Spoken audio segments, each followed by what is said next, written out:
عید قربان آمد و در مکه حج اکبر است. دوست رو تبریک کردن سنت پیامبر است.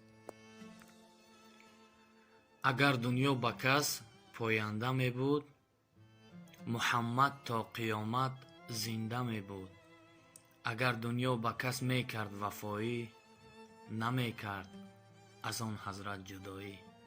سلام و درودی به پایان به همه شما برادران و خواهرانی که عین حال صدای شاروخ به گوشتان می رسد.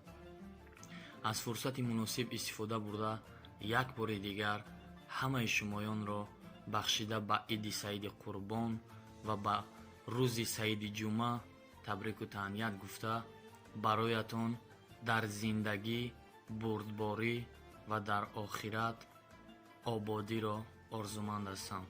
بگذار هر مراد و مقصد دینی و دنیوی دارید جامعه عمل پوشد و همیشه لبانتان پر از خنده باشد.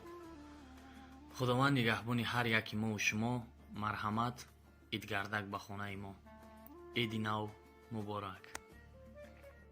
شبکه اینترنتی شاروخ افیسال تقدیم می کند.